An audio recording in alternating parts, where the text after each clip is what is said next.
Good evening, everyone, and welcome to a very special edition of Q&AUJS COVID Careers.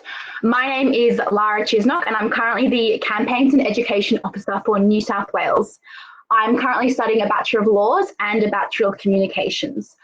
I know that we've definitely all felt the impacts from the pandemic, and personally, as a law student hoping to graduate in the upcoming years, I'm very concerned about my job prospects and how we can all best prepare ourselves to be future-proof. Tonight is going to be an incredible opportunity to engage in conversation with some really accomplished AUJS alumni and ask them some questions about their experiences in the corporate world and how we can best equip ourselves to upskill and be job ready. So tonight we have some really incredible speakers. First of all, we're joined by Kravietz, who works as a National Account Manager. He held a variety of roles in AUJS, including Regis President, National Treasurer and Chairman on the AUJS Board. He's also been on LDP and is a really big advocate for the AUJS summer and winter camps. Michael Kadoury is a solicitor, migration agent and tax agent. He's a strategic business advisor, investor and entrepreneur with more than 25 years of experience in helping grow innovation, technology and early stage businesses. Michael was involved in AUJS both as a member and an exec level, as well as being a board on the New South Wales Jewish Board of Deputies and the Kadoury Synagogue. And finally, we're joined by Aimee Suchard-Lowe. Aimee is a 360-degree marketer, having worked in all aspects of marketing, brand and communications. She has influenced and grown the brand and reputation of really significant organisations such as Westpac and NAB. Aimee was involved with AUJS on her campus, going to many events, and she also attended this summer camp. So thank you so much, everyone, for joining us tonight. We really appreciate you giving us your time, and we're super excited to hear all your pearls of wisdom. So just to sort of jump straight into it, I'd really love to know how your workplace and industry has been disrupted due to COVID and how have you adapted. So I know, Michael, you're a migration agent. I'd love to hear how that has sort of impacted your business. Look, on the migration side, I mean, thankfully I've got more than one career path and stream of income, but the migration side effectively died overnight. The minute people were not able to fly into Australia, most of my corporate clients turned around and said, well, there's no point getting a visa if we don't know when the people will actually come in. So that literally turned to zero. Nothing's happening on that front at all. The couple of clients that I might still have tend to be people who are here, backpackers, those kind of stuff that you don't really want to normally take on. So that's the kind of work that's going on there. Thankfully, as I said, I've got the other things going on. And look, the other major impact, I guess, of since COVID hit is trying to work from home, where we had the kids at home. I think Aimee will probably be more, being in Victoria, she's probably suffering from it still. But when I had, 4 kids sitting at home trying to work, finding your space, that was probably the worst part of it all, I think, more than just the income side. Aimee, you were telling us how you have started up a business during COVID. How have you found that experience? Yeah, look, it's been an interesting one. For me personally, I made the decision to leave quite a large organisation and quite a senior role at the beginning of the year, just before COVID hit, to spend some more time on my family and with my family, and said, my husband can take care of the work for a while and I'll focus on some of the things that were needed in my family personally. COVID changed that quite dramatically and quite quickly. The company he was working for here in Victoria has actually now let go more than 50% of their staff. And so he left. And so we were faced with the thought of, I was doing some consulting on the side for a number of charities that are close to my heart that I love. But really we had to look at the decision around, do we want to work in an organisation again, or is COVID really has helped us really rethink and say, actually, let's do this for ourselves. And so we're starting a family business. Interesting. And Ethan, how have you found working from home, setting up your home office? Has it been a big adjustment or has it been pretty seamless? No, it's been pretty seamless. I work from home once a week before this whole thing happened. So it was pretty easy to just keep doing it. But from a business perspective, it's been really interesting because a lot of my clients, I sell to pharmacies, and pharmacies have all remained open, which has been really lucky. So that's good. But the interesting thing is, because I'm in skincare, there's been less occasions for people to wear makeup because you normally put on makeup when you go outside. So it's interesting to see skincare hasn't fully died because people are taking care of their skin even more now. But we have seen that there's no need to take off makeup, which means that there's less makeup removers specifically being sold. But that's like an interesting business case to learn. Yeah, that's actually very interesting and not really one that you'd think of otherwise, how COVID would have impacted a business. It's interesting. You all seem very optimistic about how COVID has impacted your business. So my question is, it seems like you've dealt with challenge and adapting before. So before COVID, how in the corporate sense did you pivot and be agile employees? How did you work and adjust to maintain that? You always had your finger on the pulse and you were always able to bounce back and come back from challenges even before COVID was an issue. Aimee, you've worked in NAB, Westpac. I'm sure every day is a different day. I'd really love to know how you sort of pivoted. Yeah, look, I've worked in predominantly really large organisations, so 4,000 plus kind of employee basis, and pivoting was never easy. The larger the organisation, generally speaking, the more hierarchical. I would say that really it was done through, and what large organisations have done is almost they've started incubators and innovation incubators, and you're seeing more of that now. But they're almost having to hive and separate a part of their business and say, all right, we'll put innovation here in a hub, rather than really becoming more of an innovation mindset, which you see in a lot more smaller and newer organisations that are a lot more agile. And it's something coming from large organisations that we've actually had to look at smaller and nimble and agile organisations and say, what is it that they had that we didn't? And a lot of that came down to culture, mindset, how we engaged employees, our risk profile as well, their willingness to experiment and encourage and almost empower your staff to experiment, but do it within really structured risk frameworks is always that interesting challenge. And in my last role, it was the first time I actually owned risk for an organisation, and working with a board and how a board thinks about risk versus what we know now, all the literature is telling us about how you have a innovation and risk mindset and how you combine those two things to actually adapt and pivot has been the most interesting part of my last journey the last couple of years. Wow. And Michael, you do a lot in the innovation space anyway, so I think almost the very nature of your work is to pivot, is to sort of bounce back. So would you say that almost COVID for you, it's very precedented and you were almost prepared for such an experience? Yeah, look, I'd say for me, it's very much business as usual. Obviously, some of my clients took hits and it affected, but I took from 2012 to 18, I actually spent time in Israel and moved the family over there and was still working here and ran the businesses as usual. So very much with working online, doing the phone calls at 3 in the morning over there, putting the suit jacket on with my shorts or whatever was going on, out of the bomb shelter when the bombs were going off around that time. So I've done it all in that sense. And before that, I was working, even in Australia, I was working for one of the larger companies I worked for were Skype Asia Pacific. I was their lawyer. Kadoury, if people remember the music downloading guys, they were Australian based. Most went away, but all those kind of companies were very much about being online rather than being physically in the office. So very much got used to working that way.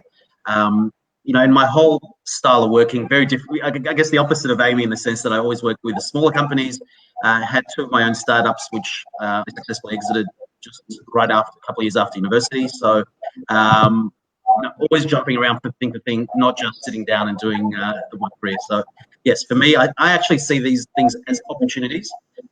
When there's an upheaval, I think, especially for you guys coming through, where you'd normally come into an organization, have to kind of build your way up. I think this kind of gives you a chance to ramp up and accelerate a lot faster. And if you can kind of spot those opportunities, you can accelerate a lot faster.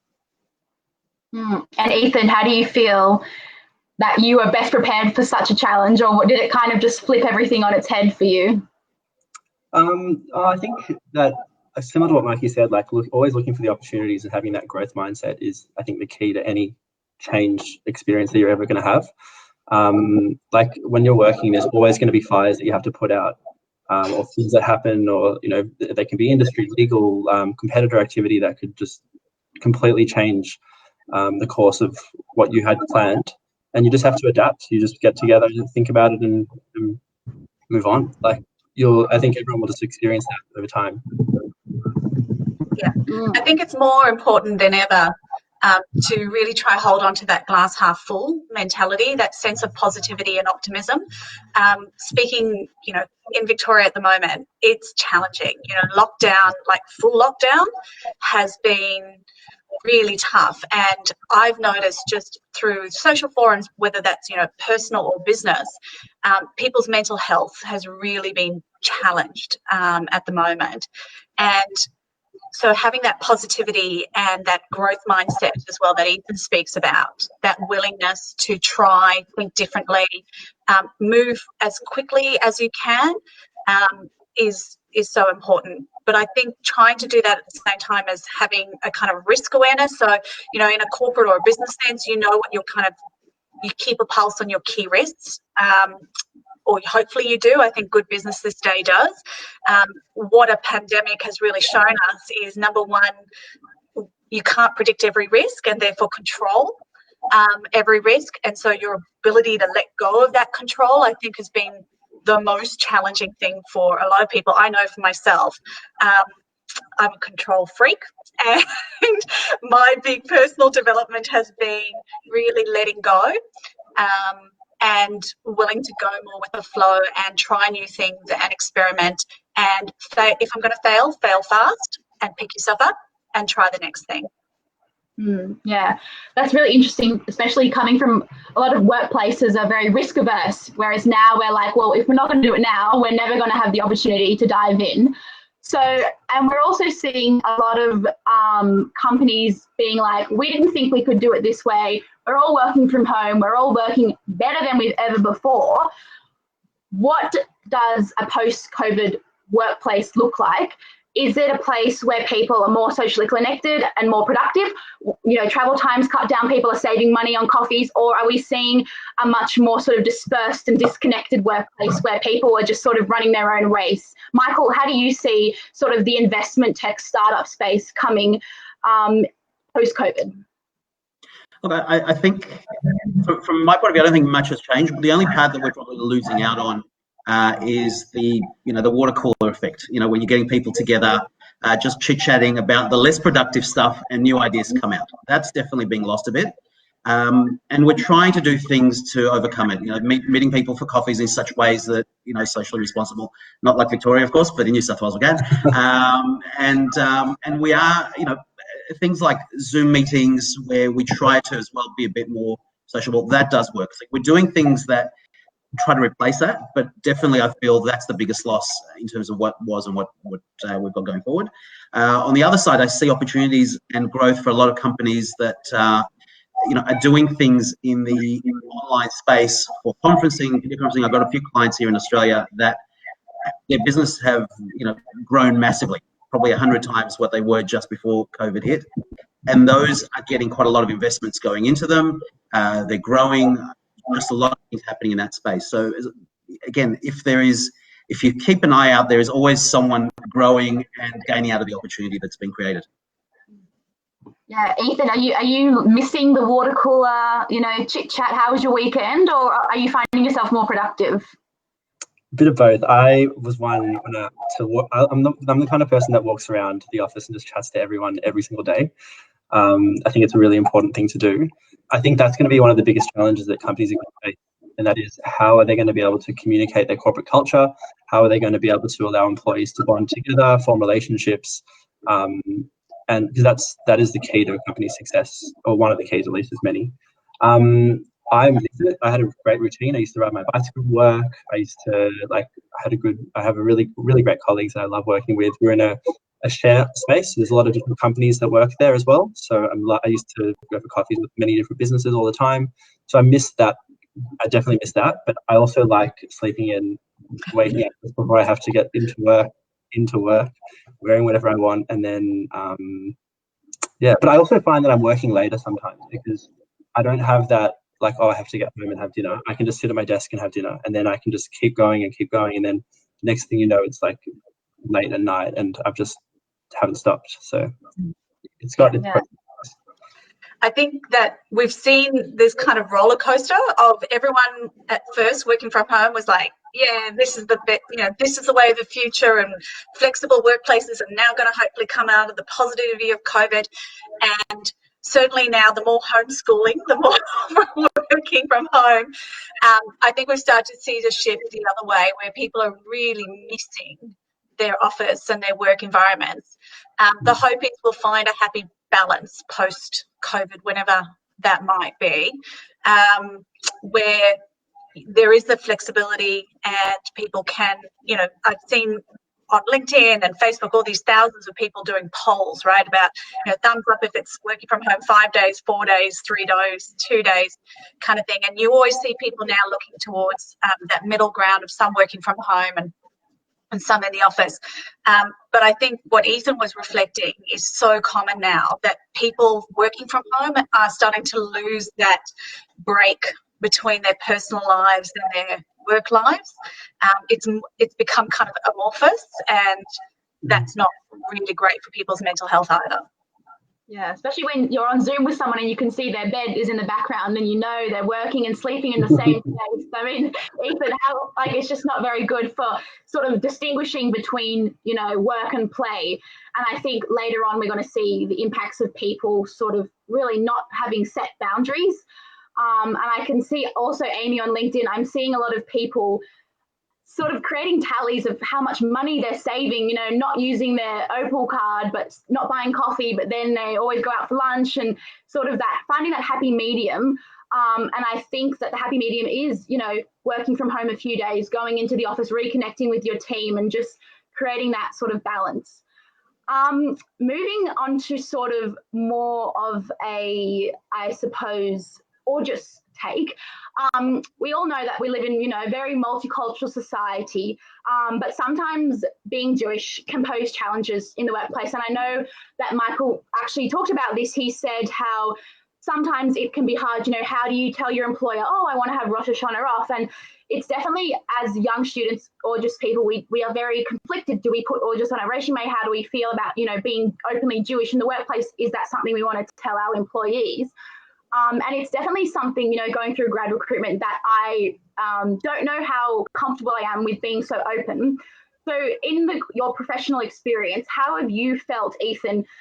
You've had so much AUJS experience. Is that on your resume? How comfortable do you feel, having Yom Kippur off? And are you very open about that with your workplace? And how have you felt they've handled it? Yeah, interesting. So firstly, I think that if you're volunteering for any Jewish organisation, you should be proud of that. Firstly, great job to you for doing that. And secondly, not secondly, but part of the same point, it's so important for you to reflect on that. The skills that everyone develops volunteering for any organisation, but a Jewish organisation specifically, are just you can't compare them. They are unbelievable. Before I was 20, I was sitting on a board, I was raising money, I was going to big donors, I was running a campus society and having hundreds of people come to my events. The skills that you develop there are skills that some people won't learn until they're in their late 30s, when they're actually leading a team of people in their professional career. So I think that you should be extremely proud and put it on your resume. I have it on my resume, and own it. When you're in the interview, it's up to you to make the interviewer understand what you've actually achieved, and how important, and what you've learned from it, and how important that is, and how that separates you from everyone else. That was the first part of your question, and the other part, what was that? It was the sort of how visibly Jewish, asking for high holidays. How do you feel comfortable doing that? Yeah, of course. 100%. Most employee, I think it's illegal for them not to. I think it's they can't really discriminate against your religion, so you should be proud of it. And I think if you're worried about a workplace discriminating against you, firstly, you shouldn't work for them, or you should report them if your workplace is discriminating against you. Yeah, I'd really commend that sentiment. I personally have always been very open and visible about being Jewish in my workplace and anywhere I've worked. I remember a funny story at one point. I was approached about working at World Vision when I was first looking at moving into not-for-profits from a corporate, and I wasn't really aware at that time how Christian World Vision was. And I remember going in and having the interview, and at one point they stopped and asked me the question, so how would you feel at our weekly devotional meetings? How are you going to respond to that? And I assumed that the recruiter had told them I was Jewish, because the recruiter knew. And I said, well, as long as we stick to the Old Testament, I'm fine. They didn't find it that funny. But I think my point is, wherever you go, and as I mentioned, I recently came Uniting, which was the Uniting Church Community Service Organisation. And to Ethan's point, I was always really upfront about being Jewish, and that was looked upon really positively because it was the right purpose-led, values-based organisation that truly lived its core beliefs around the importance of diversity in all its forms. So I agree. I think if you ever feel that you have to hide from your workplace that you're Jewish, it's the wrong workplace. And more than ever now is the time that the visibility of who you are and your identity is so important. And if you ever feel that you have to hide that, run from that organisation, because that is not somewhere you want to be. Michael, you raised this, so how do you feel about it? I'm going to disagree with the guys completely. Again, they've worked with bigger companies, right? And I think that may be true. For larger organisations, you're not going to see that much pushback, etc. Where again, starting, I worked with government, and even there, I felt it maybe because it was more than 25 years ago. Maybe also because quite early on in my career, I started wearing a kippah, so I was outwardly Jewish. But definitely got a lot of pushback on leaving early on Friday nights. Actually saw most of it. The worst anti-Semitism in the sense from workplace was from Jewish bosses, ironically. They were the ones that felt uncomfortable with me looking too Jewish, and therefore somehow it reflected on them.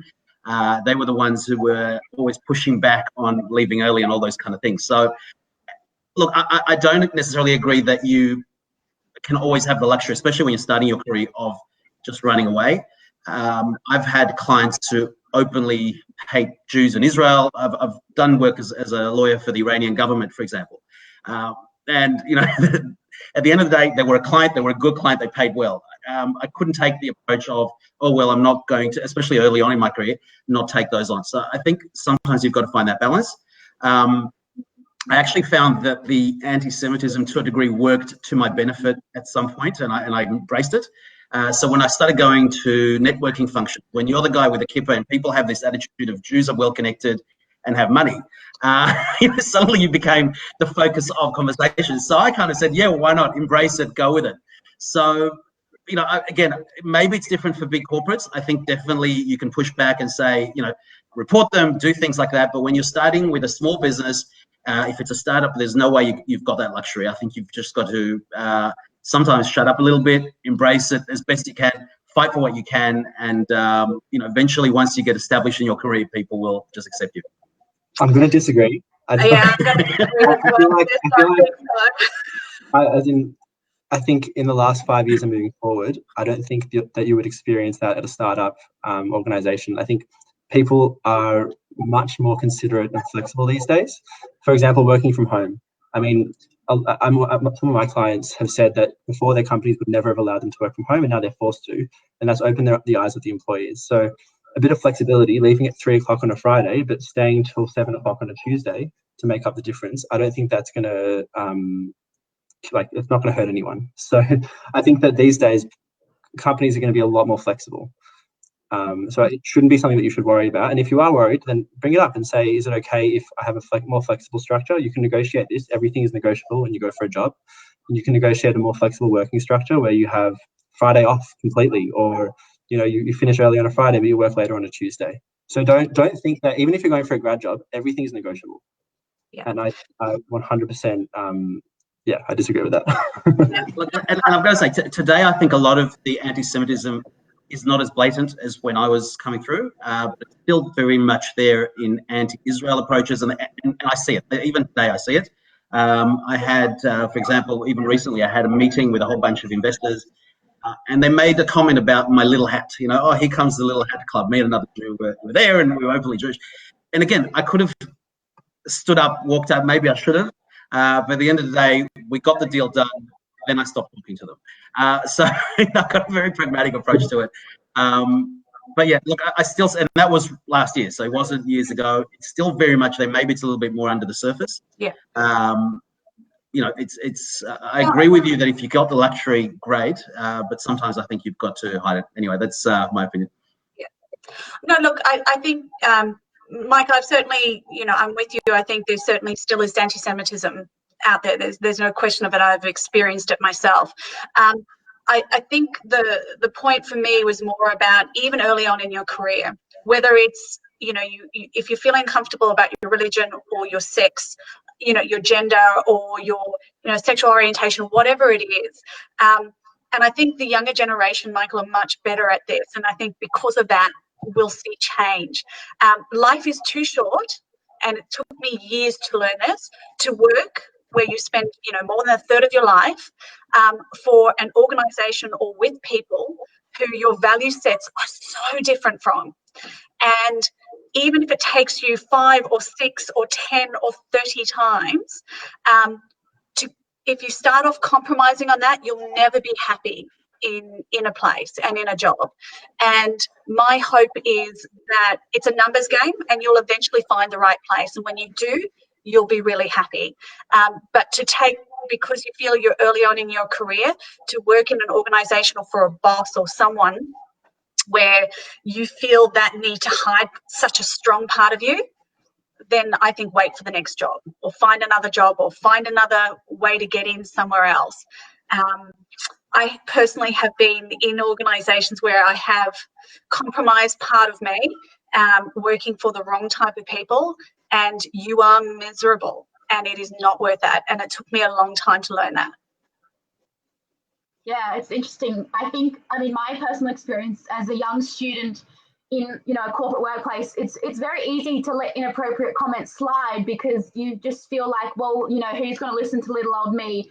But I think, Aimee, when you do start to compromise values, you see things letting slide that you really shouldn't, and you've got to draw a line in the sand and, you know, say enough's enough. But actually, to Ethan's point, we've just had a question come in from Sarah. So Ethan talked about how phenomenal AUJS is and how it gives you so many incredible opportunities to sit on boards at such a young age. So Sarah asks, how would you translate your volunteer experience in the Jewish community, specifically AUJS, to your resume, to your LinkedIn bios? How do you let those skill sets translate? Ethan, do you want to sort of talk on that? Sure. I think that put yourself in the employer's shoes. They have zero context of the Jewish community. They have zero context of like anything. They don't even understand that Judaism is more complex than just a religion, but it's also like a million things and you can't put a pin on it.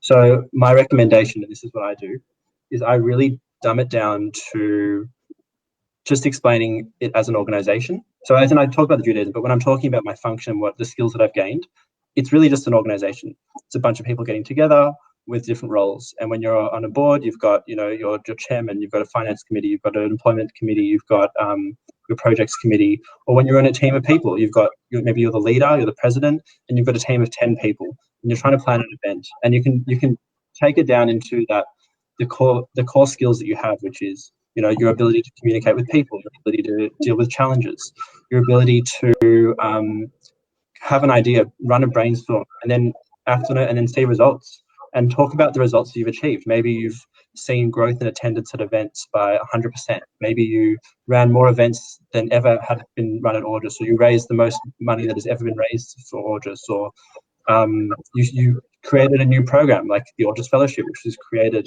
by the leadership team in my year as treasurer. And then you can talk about all the things that you learned from that. That's going to impress an employer because you're going to show them a level of maturity and experience that no one else has been able to achieve. Like, what's the other person done? Maybe they worked at, I don't know. I just think that there's you can really elevate this. I'm happy to talk to anyone who wants help doing this. I don't know if our details are there, but you've got my name on LinkedIn. But yeah, you can really take it in a really practical way.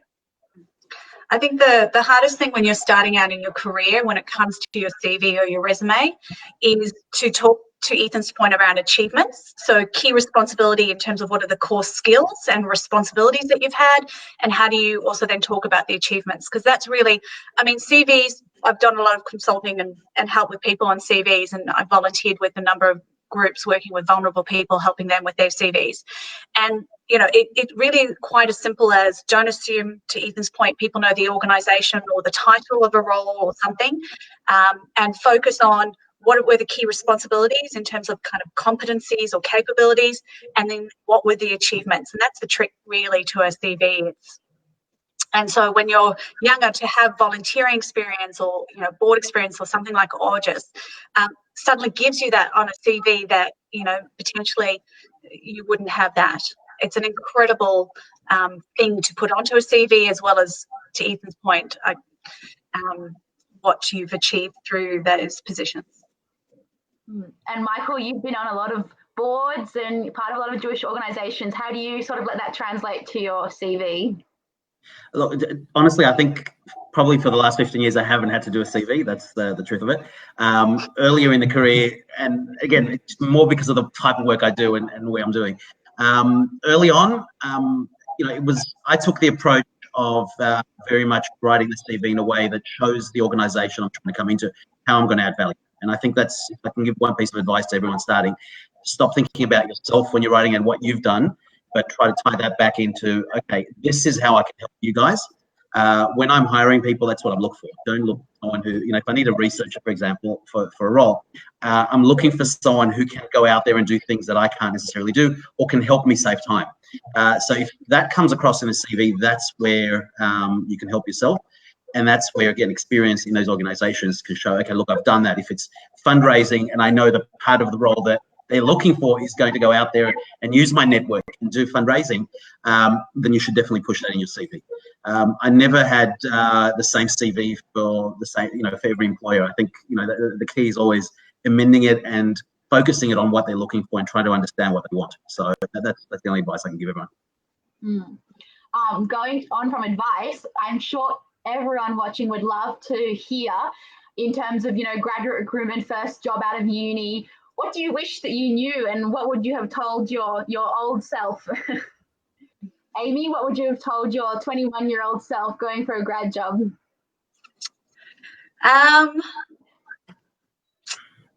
Yeah, look, this is a hard one, because I was really quite purposeful and strategic with coming out of uni, and I was really fortunate in that I targeted large organisations with kind of graduate programs, and so and I put my hand up for a lot, and it came down to a choice literally about the Westpac graduate program or working for Dyson, selling vacuum cleaners, kind of, and I. You know, it was a hard choice. The Dyson job was paying more, wasn't, you know, a grad type role. But I think what I would have said to myself really was about making sure that I kept my motivation up.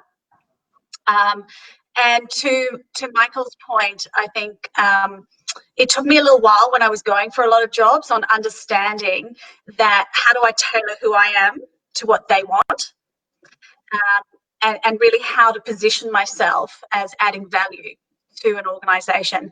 And if I had done that probably a bit earlier, I think I may have gotten into a few other things that I wanted. It took me a while to get there. Ethan, you were only going through graduate recruitment just a short time ago. So what do you wish you knew?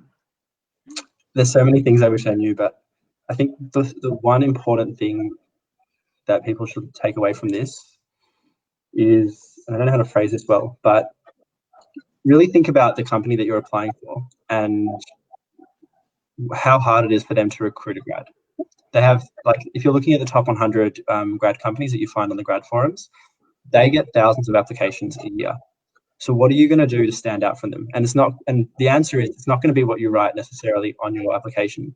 Use your contacts. Like there's this whole thing about like six degrees of separation to everyone on the planet, so that every single person is separated by 6 different people. You can find someone that works at the company you're looking for through your contacts. Reach out, ask them if they know anyone, and they might ask if they know anyone.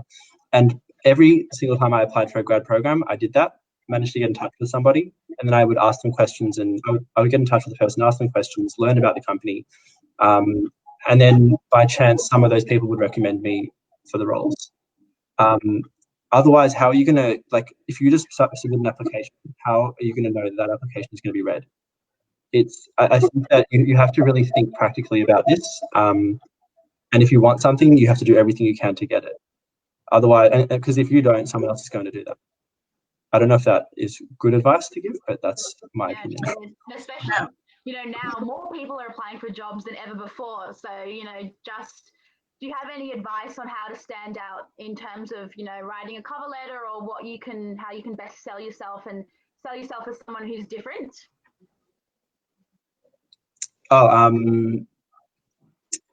Yeah, just be yourself. I think, like, a friend of mine once went for you get these stages where you have to do a video interview, and she held her dog throughout the whole video interview, and said that her and her dog were applying for the program. They want to see personality. They don't want to see a robot who got good marks and volunteered. They want you to smile and talk and be personable. They're looking for someone that they're going to have to spend time with every single day of their lives working. Be that person that they want to work with. Yeah. And look, I really would second that. The only reason I think I got into the initial pool for Westpac, because, there was 2,000 people that applied for that, and this is a very long time ago, is I put my CV into a newspaper. So I became a newspaper. Now, back then, that was my way of standing out from the crowd, but it's very different, obviously, these days. So to Ethan's point, think about your digital skills, think about your presenting skills, think about your social skills, your social media skills. How do you package while still being really authentic to who you are? And don't be afraid of rejection as well. Like, I think I applied for 15 different jobs before I got my first, like, face-to-face interview. It's just the game, and you just got to keep going. And if you're one of these people who don't even want to go for a grad role, then don't. There are no rules either. Like, you just got to do what you like. Have a strategy and do what you think is right, and go for it, and just work your ass off. And there's literally no rules. Don't think that you have to do something a certain way. Yeah, we hear a lot about resilience nowadays, and just bouncing back and not taking knocks too hard. Michael, you've had a lot of different careers and experience, and you're telling us about how sort of, the migration industry just shut down overnight. What are your best tips for building resilience and taking knockbacks, Look, I'll say this. When I started a career being a law graduate, even back then, it was impossible to get that first job. I probably sent out 100 CVs and just just opening it up and getting that rejection letter, you just wanted to cry at that point. It was heartbreaking. And it took a while. You just had to keep going. So don't worry, it just happens. And once you get that experience, I think you just build on it. A couple of the things that I would say I wish I knew back then, and one is get the chip off your shoulder in terms of, okay, you've done a degree, big deal. You're out there. Your real goal is, how can you help that employer? Whatever that is, whatever the role is. Second thing is, I probably would have done a lot more volunteer jobs early on, because early on, I think it's about building up your experience and your CV and that resilience, as opposed to chasing the money, which is what I was doing back then, right? I went for the job that paid more, and that was a mistake. Definitely was a mistake looking back. Not that it was bad, and everything kind of helped me build, but I think if I had my time back now, I'd say definitely pick things that, if you think this is the career path I want, and they're willing to take someone on a volunteer basis at the beginning, go in there, prove yourself. 3 months later, they'll probably hire you if you've done a good job. So those are the couple of things I'd say there. And in terms of the knocks, I think that's what built me up. I mean, I'm proud to say that I've lost everything twice in my career. So, as I said, I had a couple of exits straight after uni, but, soon after that, I got ripped off and lost everything, rebuilt, lost it again, and rebuilt again. So don't get scared of, just adapting, changing, doing different things. And I think that's probably one of the, harder things for, your generation and even my generation, where our parents kind of came in more immigrant kind of approach. They'd go out, work in the, my family in the Schmutters business, and they got their hands dirty. They weren't scared to do different things, work in the markets, do whatever. Where I find that as people study more, they're a bit more scared to take those risks because they're saying, well, I've studied law, therefore I must work in a corporate as a lawyer and do that, as opposed to saying, no, don't turn your degree into a ball and chain, actually stopping you from doing things. Use it as an opportunity to say, right, I've got more knowledge. Let's now go out there and build a business, do whatever I want to do. Yeah. The other thing I would really, and this is a personal passion point of mine, look at the not-for-profit sector. I think we tend to, and I certainly at university only thought of the corporate and commercial sectors. I really wasn't aware of how large the not-for-profit sector is, the complexity of work there, the learnings that you can have.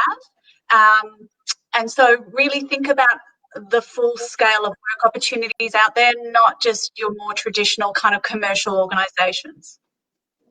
Yeah, interesting. And going to Michael's point about sort of, I guess, investing in yourself as an individual, what kind of experiences do you think that young people should be having during their university lives to give them the best start in their careers, to sort of, while we've got the time, while we don't have, a mortgage and family, we can sort of take the time to invest in ourselves. What do you think we should be doing at university to make that next step, to make us stand out, as Ethan says? Aimee, what do you think? I certainly think volunteering is really important, and it's a diversity of volunteering as well. So trying to volunteer across a range of things that sit with your values. So it might be AUJS, but it also might be, maybe a community service organisation, an aged care organisation. Think about that kind of breadth. Also volunteering at commercial organisations as well. To Ethan's point, look at who your family know, your friends know. I volunteered at university at Unilever, for example, to get some work experience up, and that really highlighted to me. I learned a lot about FMCG, and so try really take this time through your contacts, through your networks, to Ethan's point. Who do you know? Where can you get that breadth of experience? The other thing I would say is, I know you read a lot for university, but think about what international opportunities there might be in terms of courses and other things that are available online, just to get that diversity of thought. That I don't know if university is the same, but when I was there, you really didn't have that kind of diversity of thinking either. But I'm all for, volunteering as much as you possibly can, and thinking about volunteering, yes, about your career and what you might want to experience to knock out things that you might think you're interested in, and that will help you solidify. So when you are ready after graduating, you can really hone in and focus on what you might be passionate about, as well as volunteer and do things that really sit with your values, so that you get that personal growth as well.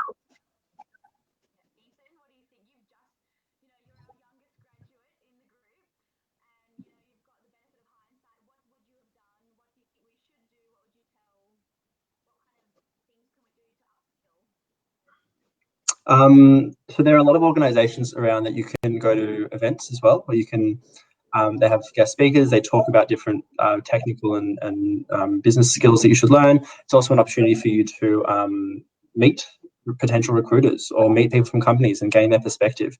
I mean, like, university is the time where, as Aimee was saying, you can form different opinions and different perspectives. Just go out and meet as many people as you can. Go party, go have fun. Like, it's not just about getting a job, it's about having an incredible time as well. Join many different societies and then try and run those societies and get that leadership experience. And then outside of work, get some income, get a job if you want to, or volunteer or be part of sport. I mean, like, I had a friend who did no volunteering but did swimming and ended up working at an investment bank because he spoke about his passion for swimming and how he wakes up so early and this and that. It doesn't really matter what you do, as long as you're doing something other than just studying and you're doing that other thing with passion. So, and like, that's what I think ultimately it comes down to, that passion and that ability to pursue something and like obsess over something and make something work, or you're succeeding in some way. Like, like I said, there's no rules. Like some people do get jobs just by studying and getting 100%. Others don't. There's so many factors. Just do everything you can and have the best time. It's uni. Yeah. Can I just really, there is so much time in your life to worry about your career. Now is the time to enjoy yourself as well. You know, find that right balance before kids. Tell someone with the toddler. Michael, what do you think uni students should be experiencing to get the best start? Look, when you can, I mean, assuming everything quietens down around the world, travel is definitely the one thing that I did a lot of during my uni time. So I'd say as much traveling as you can, get it done now if you can afford to. Again, volunteer work, definitely get that up there. You know, those are the things that are going to, I think, build you up as a person.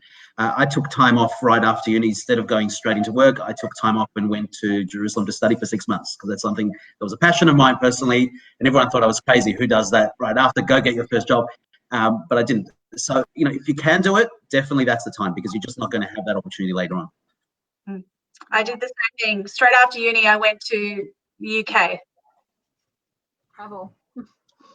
And I think actually Michael and Aimee are a really good example of how, you know, we don't know where we're going to be in 5 years. We don't know what job we're going to do in 10 years. And especially, you know, coming out of 2020 and COVID and how the whole job market's been flipped on its head, we see sort of automation of jobs being a really big issue in certain fields.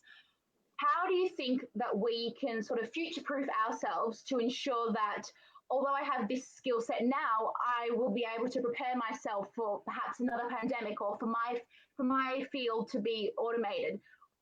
Ethan, what do you think we can do to sort of make sure that we're on our toes and that we've really got our finger on the pulse? That's a tough one. I mean, it's hard to predict the future. But I think automation is something that I've been doing some research into, and I like artificial intelligence and that kind of stuff. I was talking to a friend about this as well. You can either be an optimist about it and just assume that jobs will be created. You know, if you're creative, you have a creative role, you'll be fine. I'm less optimistic about it. I'm quite scared. I think artificial intelligence the technology is insane. Any job that requires being able to observe, or if you're observing security camera footage, or if you're monitoring some sort of supply chain, artificial intelligence can do that. If it's like a simple task, artificial intelligence will eventually be able to do that in the near future. I think that we do need to stop being afraid of technology and start to learn. If we need to learn to code, or if we need to learn those skills, we might need to do that. I don't know. I don't have the answer. I'm kind of scared about it, to be honest with you. The other thing is just become amazing at what you're doing, and maybe you'll be lucky and artificial intelligence won't impact you. I don't have any answers. I don't know. Michael, you're a testament to sort of how ever-changing, you know, the workplace is. What do you think we can do?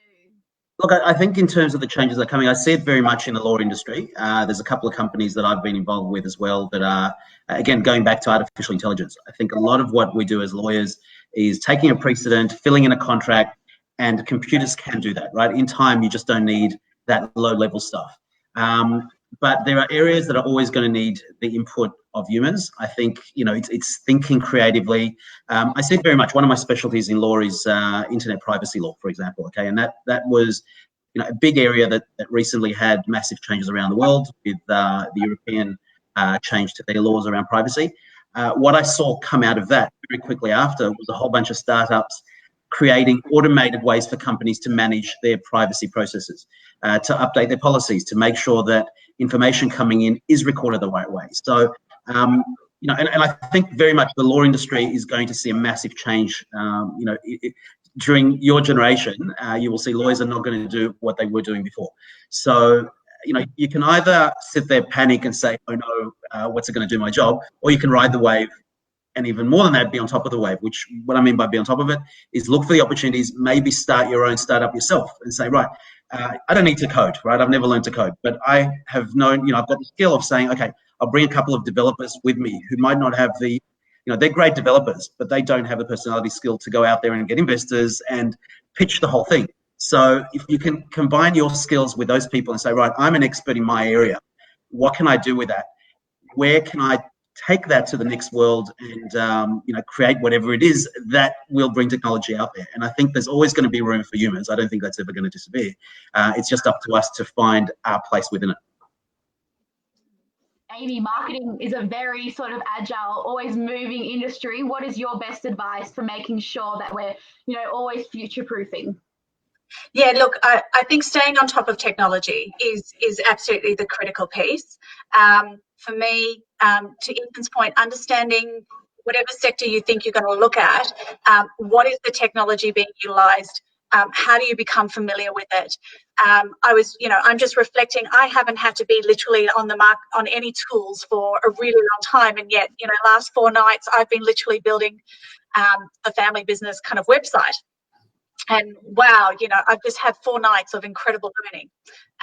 Although I'm still looking for an SEO specialist who can help me index. So anyone out there, let me know. But the point that I guess I'm trying to make is stay on top of technology, whatever your field is. So to Mike's point, you might not think your field has got a high-tech orientation like, law. It does. I think that's the difference. Every single industry we're talking about is affected by new technology and digital technology and AI coming in. So how do you stay on top of it and think about how it's being utilised is really important. The other thing, to Ethan's point, if you've got a current passion at the moment, think about, can it be a side hustle? The biggest growth at the moment for is really around people's side hustles becoming their jobs. So if there is something that you love doing that your degree has nothing to do with, think about how you could potentially monetize it or use it in a volunteering role or something, and how do you keep that learning going?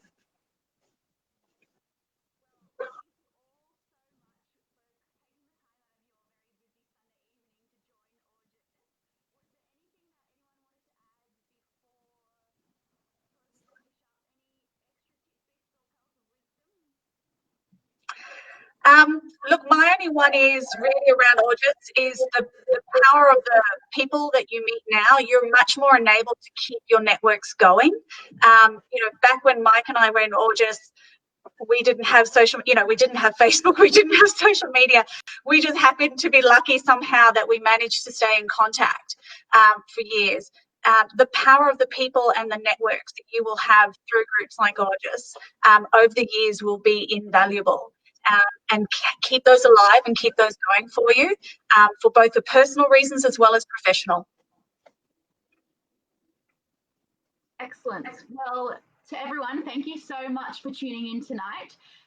Be sure to join us next week for another fantastic Q&AUJS discussion where we'll be talking about the synonymous deal between Israel and the UAE and what it means and how it's going to impact the region. I really look forward to seeing you all then, and thank you so much for tuning in. Bye.